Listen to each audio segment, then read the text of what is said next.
Still ahead on Good Day Maine, it's Good Day Baby. We sit down with a baby sleep expert to find out when is the right time to make that transition and the 3 things parents can do to ensure the big move goes smoothly. Well, in today's Good Day Baby, kids seem to grow up way too fast, and before you know it, your baby is going to be in a big kid's bed. And what are the signs to make that transition go smoothly, and how do you make it a success? Jessica Begley, founder of the Baby Sleep Geek, joins us this morning with some tips. Good morning, Jessica. Thank you for joining us. Thank you. So how do you know when is the right time to transition from a crib to a big kid bed? So I get this question often from families, and it really varies from family to family. But the most important thing that I ask families to look for is to make sure that their child is developmentally ready to follow some sleep rules and that they're staying in their crib. So the fact that your child is jumping out of his or her crib is not a good reason to transition, because chances are if they're jumping out of their crib, they're going to jump out of their bed as well. So how do you keep a child in the crib if it's not ready, if the baby's not ready to go, or a toddler, I should say, ready to go to a big kid bed? So there are a couple of strategies that you can take, and really the goal here is to keep them in their crib because it's the safest place for them.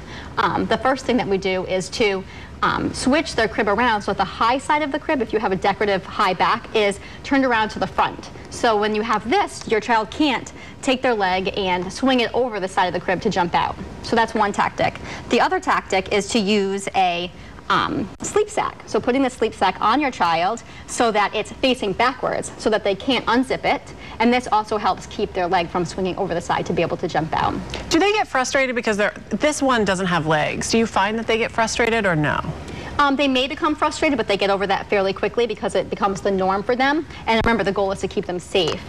There are ones that have leg openings, but because of that, they are able to get their leg over the side. So I wouldn't recommend those for this purpose. And then the last thing that I would recommend is that you kind of nip this. So you teach them that the expectation is to stay in their crib. And you can do this simply by watching the monitor. And when they do start to swing their leg over, you just go in and firmly and confidently but calmly say, no thank you, stay in your crib. And you might need to do it 20 times the first night, but eventually they learn that there's really nothing in it for them to try to get out of the crib. What are the ages? What are we talking like 2 to 3 or? Usually sometime between 2.5 to 3.5, they're ready to transition to a big kid bed. In many cases, the parents need to do this simply as a matter of necessity because there's an older or a younger sibling on their way, and that crib needs to be freed up for the sibling.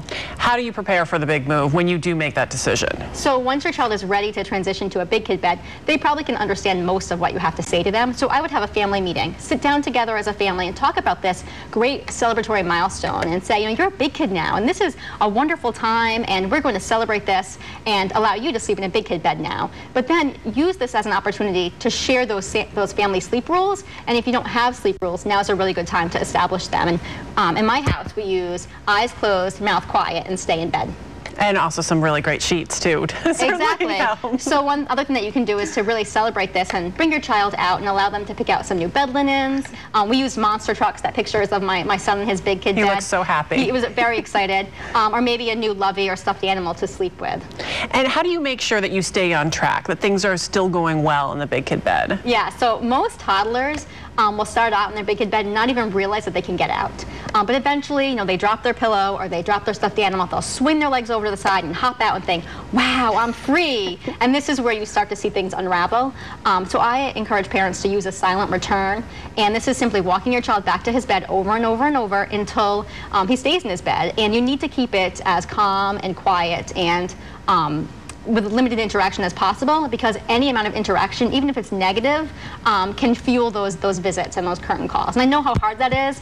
When my child visits me at 3 in the morning, my first reaction is to get angry, but that can really create some anxiety and some guilt in your child around bedtime, and that doesn't help the issue.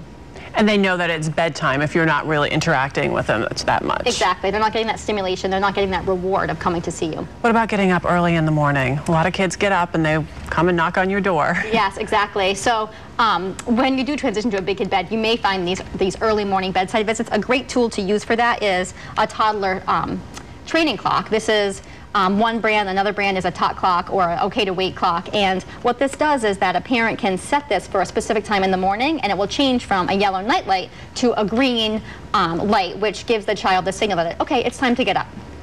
There's so many cool things There really that are out there for parents. There are, and again, like with all parenting, it's about being consistent, because your baby will thrive off of consistency, your toddler will thrive off of that, and it will make the whole process, the transition, more smooth. And you write about this in your blog, so how can people find you? Yes, so you can find me on the Baby Sleep Geek on Facebook. Okay, Jessica, thank you for joining us this morning. Thank you. We'll be right back.